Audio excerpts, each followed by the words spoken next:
Rajim. Bismillahir Rahmanir Rahim. Ladies and gentlemen, tonight I will cover up the issue related to security questions vis-a-vis Baluchistan. The situation in Baluchistan requires immediate attention, and resolving those issues are to the benefit of Pakistan's national security. If you look to the picture or the map of Balochistan, on the map, if you look to the left, the western side of the border, it is Iran. If you look to the north, on top of the map is Afghanistan. And looking to the south, it is the port of Gwadar and the Arabian Sea. The penetration of borders surrounding Pakistan are controlled by China, which means the Gwadar port, the sea link and the exit point to Balochistan, Iran, and Afghanistan of the Taliban. Some insights into the situation in Balochistan, focusing on the two core issues, the source and funding of terror, is vital towards understanding the chaos having been created in Balochistan. We have to identify the source of terror and we have to identify the funding of terror. Coming to the source of terror, non-state actors and proxy forces, the Balochistan region has been long vulnerable to militant groups, separatist factions, and insurgent movements. These groups often receive external support and use neighboring countries as safe havens. Afghan Taliban and TTP, the Tehreek-e-Taliban Pakistan, the Taliban presence in the Afghan border provides a channel for the movement of militants and illegal arms into Pakistan with spillover effects. Some factions may even cooperate with local insurgents. And then, aside from the Afghan Taliban on the northern side, to the western border, it's Iran-based militants. Iran has occasionally been accused of harboring or turning a blind eye to Baloch separatist elements and groups like Jaish-e-Adl, which have been active along the border.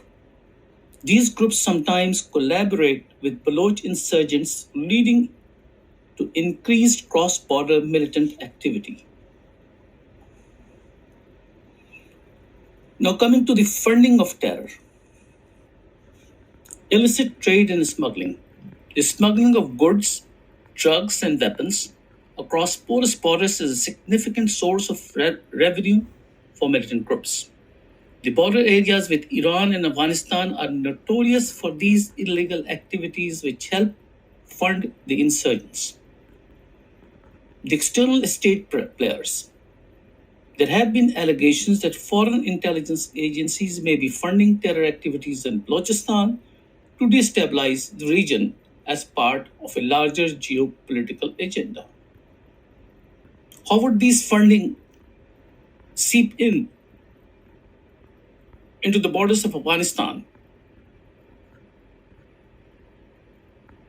How is that happening? What are the three exit points? Exit point 1, Gwadar port with Chinese submarine presence. As part of the Pakistan-China economic corridor, Gwadar is heavily penetrated by strategic Chinese investments. However, advanced security, including Chinese submarines, indicates potential foreign intelligence operations or monitoring.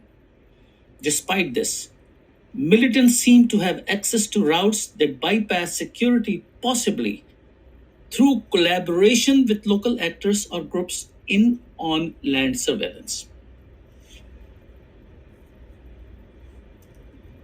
Security at Pakistan Iran border. Coming to the issue. Despite formal security arrangements, this border remains highly porous. Smuggling, human trafficking, and cross border militant activities are rampant.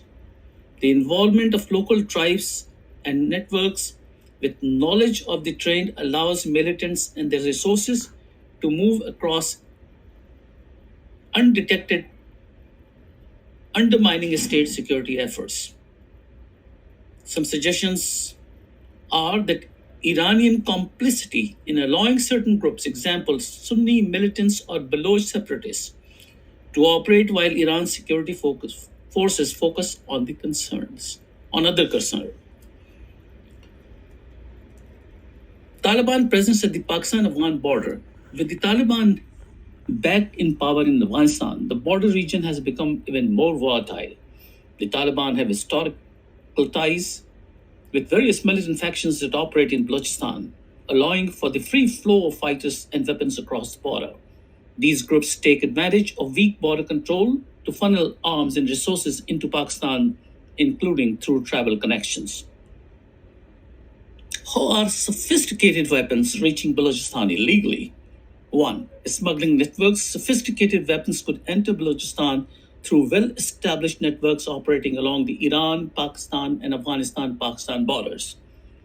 These networks often involve local tribals, militant groups, and corrupt border officials. Foreign supply chains. There are allegations of foreign actors supplying those weapons to destabilize the region. This includes the possibility of state sponsored proxy wars, where nations with a strategic interest in the area may covertly supply insurgents with advanced weapons. Leftover arsenals. Some weapons may also be left over from past conflicts in Afghanistan, where vast quantities of arms from NATO and other forces remain unaccounted. These could easily find their way into militant hands. The combination of porous borders, complex geopolitics, and insurgent groups aligned with external actors make the situation in Balochistan difficult to contain. One would fail to understand where the three major exit points, the Gwadar port,